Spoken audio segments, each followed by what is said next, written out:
Hello दोस्तों, तो कैसे हैं आप सब। स्वागत है मेरे हिंदी शॉर्ट हैंड डिक्टेशन में 150 शब्द प्रति मिनट के स्पीड से।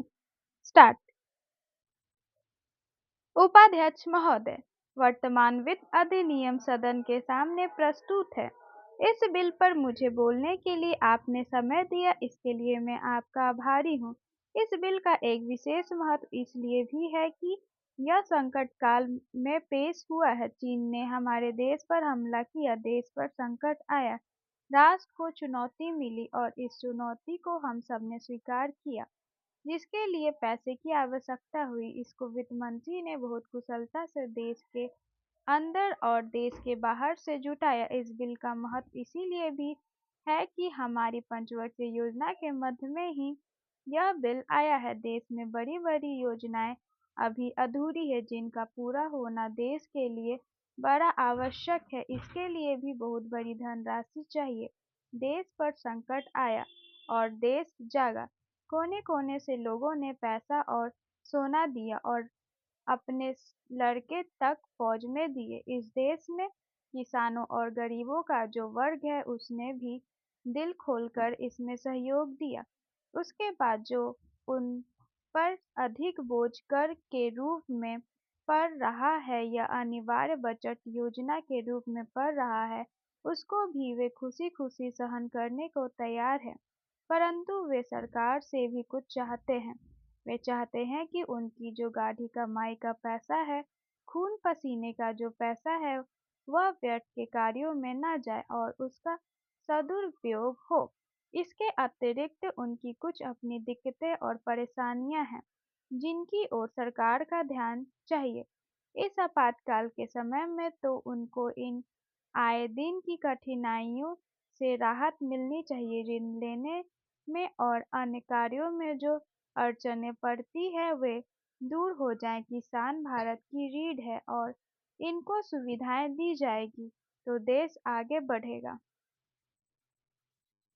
आज जहां देश के साधारण लोगों ने इस सरकार का हाथ बटाया, वहां एक वर्ग ने, जो कि धनी वर्ग कहलाता है, अपने साधनों के अनुसार सरकार के सुरक्षा कार्यों में सहायता नहीं की। मैं यह नहीं कहता कि उन्होंने बिल्कुल सहायता नहीं की, लेकिन अपनी स्थिति के अनुसार सहायता नहीं की। जहां तक योजनाओं का संबंध है, इस देश को समृद्धशाली बनाने के लिए योजनाओं पर काफी काम हो रहा है। महोदय, हमने ऐसा प्रयास ही नहीं किया कि किसी परियोजना को एक ऐसा संयुक्त उद्यम माना जाए जिसमें उसके निर्माता, श्रमिकों, वहां रहने वाले अन्य मजदूरों, वैज्ञानिकों, प्रबंधकों तथा अन्य समृद्ध लोगों को भागीदारी का अनुभव हो। हमने समस्याओं को पुराने कोण से ही देखा है और लोगों को अलग अलग खानों में बांट दिया है। इसीलिए यह झूठे विभाजन समाप्त होने चाहिए। हमारे समाज में ऐसे अनेक विभाजन हैं, शायद वे सभी समाजों में होते हैं, लेकिन हमारे यहाँ वे सामान्य से कुछ ज़्यादा ही हैं।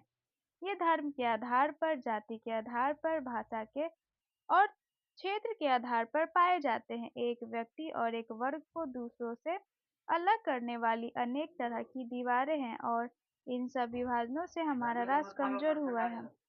स्वतंत्रता आंदोलन के दौरान इन विभाजनों का इस्तेमाल हमारी एकता को तोड़ने के लिए किया जाता था। आज भी इन्हें उन लोगों को कमजोर बनाने के लिए काम में लाया जाता है जो एक होकर खड़े होना चाहते हैं, जो विभिन्न जातियों और धर्मों के होते हुए भी एक ही उद्देश्य से प्रेरित है। हमें यह सावधानी रखनी होगी कि ऐसे लोगों के समूह को कोई भी कमजोर ना कर सके। हमें ऐसे वर्गों का और विस्तार करने की कोशिश करनी चाहिए, जिससे उनके अंतर्गत हमारे और भी अधिक ऐसे लोग आते जाएं जो एक विशेष उद्देश्य को पूरा करने के लिए कृत संकल्प हो, क्योंकि यही देश के हित में है। इसी से देश मजबूत बनेगा। देशवासी मजबूत बनेंगे, जिनके अंतर्गत कोई एक वर्ग ही नहीं है, बल्कि सभी वर्गों के लिए के लोग हैं। इसीलिए संपूर्ण शिक्षा का अभिप्राय है कि हम केवल अपने अधिकारों के लिए संघर्ष न करें, बल्कि यह भी देखें कि हमारे प्रयासों का अल्पसंख्यक समूहों पर क्या असर पड़ेगा। औद्योगिक क्षेत्र सुगठित है, उसकी आवाज़ शक्तिशाली है, उसमें एकता है और इसलिए इसका प्रभाव पड़ता है। लेकिन हमारे देश में बहुत से ऐसे वर्ग हैं जिनकी आवश्यकताएं अन्य वर्गों से कहीं ज़्यादा महत्व की है, परंतु उनमें एकता नहीं है। उनकी मांग को प्रस्तुत करने वाला कोई नहीं है और उन्हें शायद पता तक नहीं होता कि उनकी कुछ मांगें भी हैं, लेकिन केवल इसी कारण से उनकी उपेक्षा नहीं की जा सकती।